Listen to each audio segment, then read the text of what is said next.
YouTube channel. So today I'm going to be sharing with you guys my experience traveling to the US Virgin Islands solo. Okay, I'm gonna share some tips, some tricks, things to avoid, and some places, fun places that you can do, things to do on the island, all of that, you know, nitty gritty. So let's get right into it.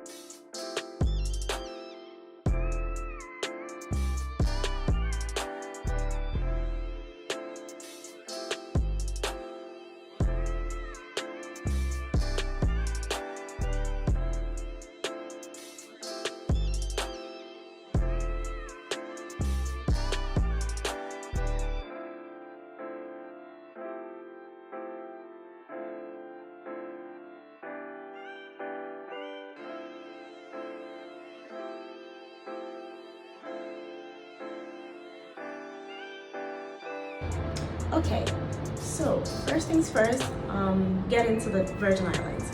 So obviously you're gonna book a flight. Okay, so the website that I used to book my flight is called Cheap or Air. It's pretty decent. They put like a combination of different flights going back and forth to be able to get you a round trip for the cheapest price possible for your dates. So you're gonna see that I'm gonna like just demonstrate and show you guys. So basically, if you book your flight a month ahead of time, as you're gonna see me doing here, I'm gonna be looking for something in like May, even though we're in April, because when you book your flight ahead of time to the Virgin Islands, it can be really cheap. But if you wait too long, sometimes your flight can go up, your round trip can go up as high as like $600, and you don't want that. So you want to at least try and book at least a month ahead of time if you're already like planning on going and you're not planning on going like anytime soon. Just try and book your flight at least a month ahead of time. I guarantee you're gonna get some of the best, like, amazing rates. So yeah, you're just gonna do that. If you want to use Cheap or Air, go ahead. There are other like websites too, like Expedia and Kayak.com. But for me, Cheap or Air always like never like disappoints me, no matter where I'm going. So I like to use Cheap or Air, and it's pretty simple to book with them too. Um, yeah. So yeah, I found like a couple of flights here and there, and then yeah, I picked whatever it is that I wanted. Okay. So one thing I do have to mention though is that a lot of the cheaper flights have layovers. So if you mind that, then maybe go a little higher in the price, but I didn't mind that because I wanted to see the places. When in COVID times, going to the Virgin Islands, they require certain things. You would have to take a COVID test. It can be any of the tests. It could be the rapid test, you know, it could be the antibody or something like that. Any of the tests is acceptable, right? As long as the test shows a date and obviously your name and it's negative, okay? And then you would have to upload it to a portal. Usually when you book your flight, your airline will tell you what it is that you need to do. You know, they will send you an email with instructions on what you need to do. Okay, so you're gonna type in the website, which is USVI, the USVI portal, and then you're going to just scroll through and just accept, and then next, and then you're gonna put in your information. Okay, it's just details about you, your personal information. It's a bit of a long form, so just kind of like take your time and go through, because if you make a mistake, you will not get that confirmation you need to enter the US Virgin Island. So just take your time and go through, and then make sure you fill out all the information. It's a little lengthy, but you'll get the hang of it. Okay, so once you submit everything, you should see a code like this in your email. So you're going to open your email, and you should be able to see this orange thing that basically tells you that your submission has been received. This is not a go ahead into the US Virgin Islands. This is just a confirmation of the receipt. This next part is really important. Okay, you should receive a green code like this, right? Anywhere between like under an hour to 24 hours after you submit your form. It all depends on how soon you're boarding the flight. If you're boarding in a few minutes or a few hours, they will try their best to send you like a feedback as fast as possible. But if you have time, yours might take longer. But this is the code you're looking for, a green code. If not, the airlines will not. So what we do not want is this red code that you're seeing right here. This is what we do not want. Okay, when you get this red code, it means you cannot enter the Virgin Islands because your COVID test has not been approved. Okay, and not having the right date on it, or not having a date on it at all could bring about this result. So just make sure nothing is cut off. Okay, make sure especially the date. So the actual flight took me about 22 hours from Newark, New Jersey to St. Thomas Island. It does not take that long to get to St. Thomas Island. I just went through South Carolina first, then I ended up in Fort Lauderdale, and then eventually St. Thomas. I had an 11-hour layover in South Carolina. So, I just like stayed in this bootleg hotel. No, it's not really bootleg, but so I chose to stop over in South Carolina because I had never been to South Carolina and I wanted to see what the place looked like. Was it worth it? Not really, because Myrtle Beach is actually quite ghetto. I didn't know this, but then after I spoke to some people who have lived in South Carolina or been there a couple of times, they did tell me that South Myrtle Beach, where I ended up in, was not the best part of South Carolina. And so, lesson learned. From South Carolina, I hopped onto Fort Lauderdale. I've been to other parts of Florida, but not Fort Lauderdale, so I wanted to check it out. Their airport had this really cool art that I just thought you guys could appreciate and enjoy. So I took a whole video of the whole strip of art on the wall. It was so breathtaking. But yeah, I just thought you guys would appreciate some art. So enjoy.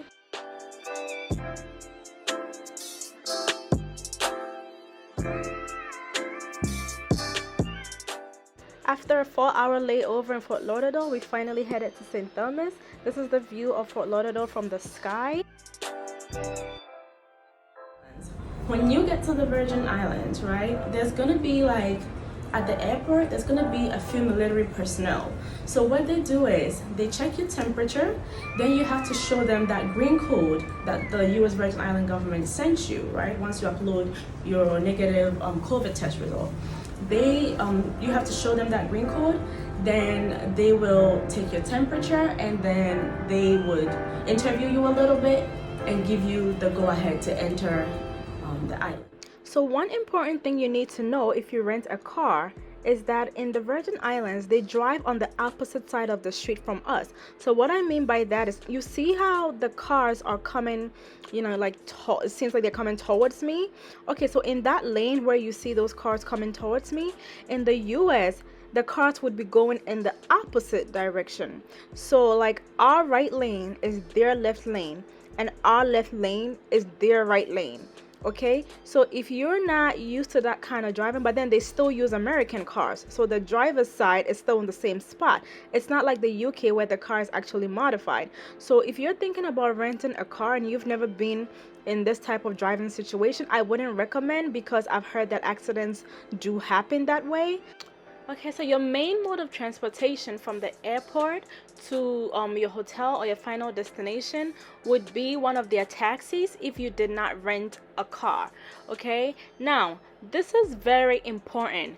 They do not accept any other form of payment in the taxis except cash. There's no Uber on the island. Okay, they do not accept debit, credit, Venmo, Zelle, all of that.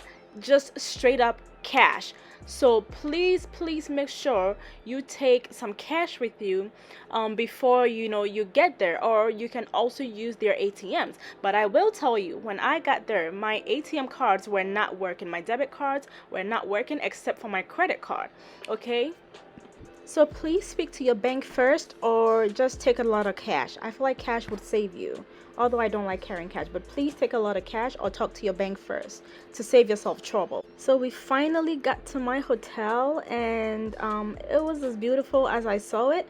I booked it on bookings.com and it cost me about $500 for 2 nights, but it was immaculate. I'll insert a full tour clip.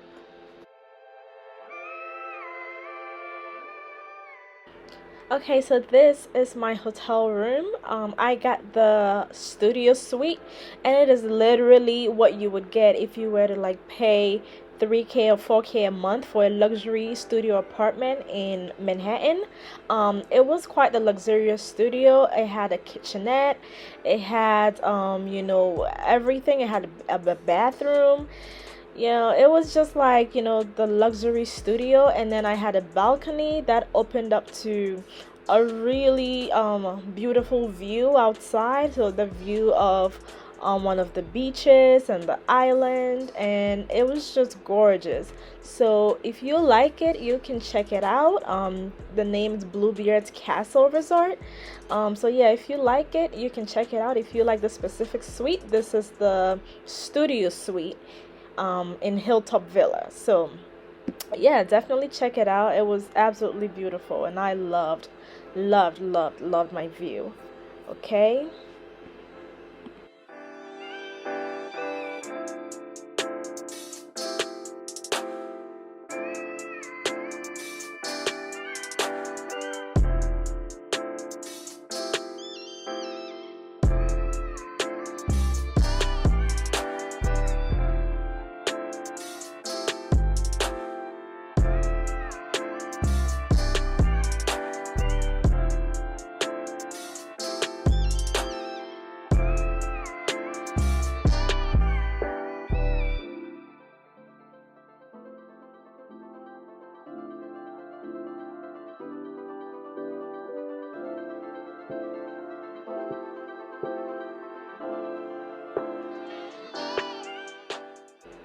One thing I do want to share is that most places on the island do have solar panels, and so they do use a lot of clean energy on the island. They're very environmentally conscious, and that made me so happy because you can like tell that the environment is just so fresh and clean, and you're breathing in quality air. And coming from New York City, the Bronx, yeah, that was really amazing to me. So yeah, and then going down below is the cafeteria. The hotel has a cafeteria called Sunnyside or something like that. And this is your view when you're eating, literally. Like, this is the view from the cafeteria, and there's a pool right there, so it's like a poolside cafeteria. Like, I'm telling you, this hotel was really like everything, everything. So please do check it out. If you're gonna take a trip to the Virgin Islands, I think this is definitely one for the books. Fun fact, this hotel used to be a Danish watchtower, hence the weapons. Now, I did stay in a different hotel on my last day on the island. Okay, so this hotel had all the features of my other hotel: a kitchen, balcony, a nice bedroom, bathroom, and everything, except that it had much more of an older feel. And my view was cool, but it wasn't quite as exquisite as the one from the Bluebeard's Castle. But it was still pretty nice and decent, spacious, airy. It had a decent pool side and a pool. It gave me more like upper class motel vibes, but it was still nice, and the price was more affordable than the other hotel. So if you're on a budget, you can check this out as well. It's called Bella Vista Hotel. So my very first night on the island, I did something called Kayak After Dark. I booked it on TripAdvisor. You can find a lot of fun activities to do on the island on TripAdvisor. So what basically happens is they give you a kayak, but this time your kayak is clear. It has like a clear floor where you can actually see into the water, and it's equipped with LED lights that illuminates the water, and you see all these beautiful creatures. So that right there is a stingray fish, I believe. It was really beautiful. You get to see all these glowed up sea animals. Yeah, and I really enjoyed it. So yeah, so check that out as well. You can book it on TripAdvisor for about $50, I believe. Yeah, and it's just really simple and easy. If you don't know how to kayak, don't worry, you're gonna have an amazing guide. I had an amazing guide. And then this is a sea turtle coming towards my kayak. It was so beautiful. So, yeah, if you like sea animals and you want to see them in LED light, check it out. Check it out. You're gonna like it. So I decided to also take a trip to St. John's Island, which is one of the three US Virgin Islands. It literally takes a 10-minute ferry ride to get to St. John's from St. Thomas. So you're going to take a ferry from a place called Red Hook Bay in St. Thomas to Cruise Bay on St. John's, okay? And then from there you can explore St. John's Island, and it's literally a 10-minute ferry ride for like $8 one-way trip. The ferry runs by the hour. I missed mine, so I had to wait for a whole hour for another one. But when it eventually came, it was such a fun ride because the waters are so wavy on the island, and so it felt like a roller coaster, like you were at a water park. And yeah, it was worth the wait. It was worth the ride, and it was beautiful just, being on it. And I eventually got to St. John's Island, and it was just as beautiful as St. Thomas, if not more maybe. So yeah, I was headed to Honeymoon Beach, okay? This is one of their beautiful beaches on the island. To Honeymoon Beach from Cruise Bay, I hiked all over this mountain. It was like 25 minutes, so this is a better view. I literally hiked over this mountain for like 25 to 30 minutes to get to Honeymoon Beach, okay? Now bear in mind you have the option to take a taxi from Cruise Bay to the beach, but I just wanted to really explore and feel the island as I went there to do. So I decided to hike. It's pretty rocky, so if you decide to do that, I would suggest closed-toe sneakers or something sturdy to walk on so you don't hurt yourself, okay? The island was pretty dry because it was coming from winter, but it was still beautiful, and eventually I saw the beach in the distance, and yeah, it was beautiful. Okay, so yeah, definitely try hiking if you can. And yay, we made it to the beach.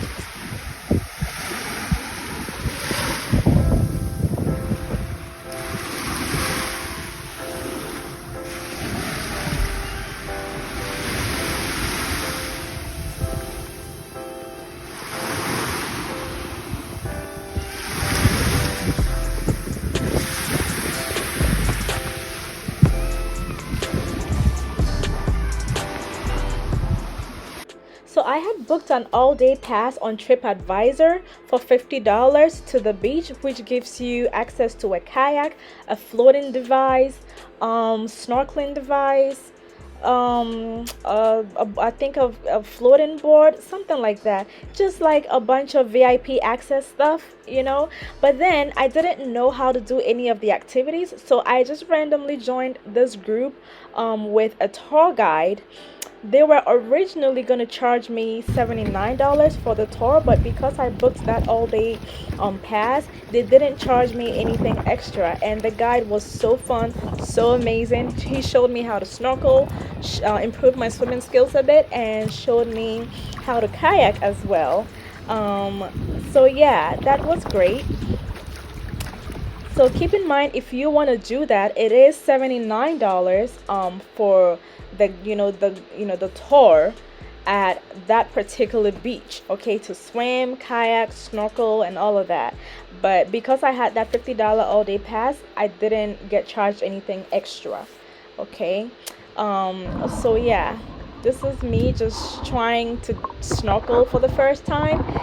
When I tell you it was fun, and you get to video all these beautiful fishes. I went underwater with my iPhone 11. It is waterproof for up to 30 minutes, so don't be afraid to give it a try. I got a view of these beautiful little school of fishes. I didn't go into the deep waters because I'm not the best swimmer, but the deep waters is where you see sea turtles and the bigger fishes and all types of species of sea animals, and it's really beautiful there. I'm sure there are videos on YouTube if you look it up. Okay.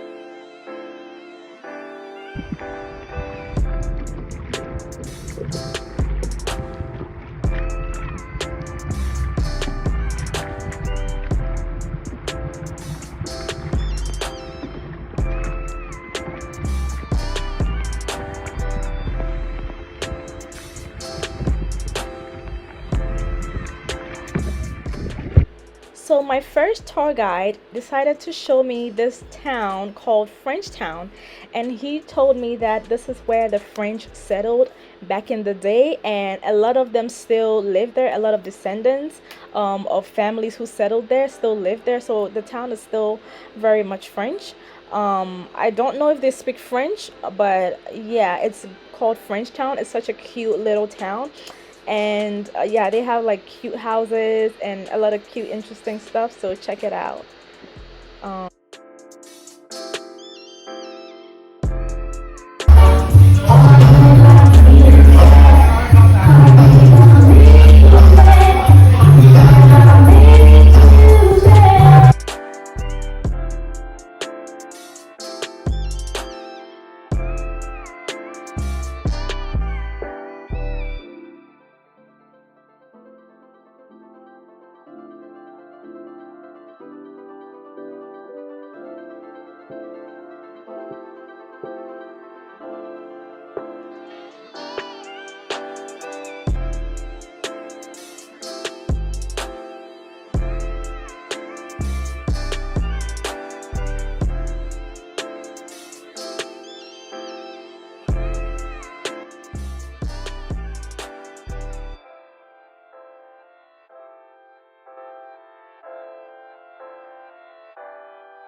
Listen, I found out something about myself that I didn't know. I found out that I actually enjoy traveling solo more than I do with friends. If you're like me and you don't want to compromise, solo travel would be for you.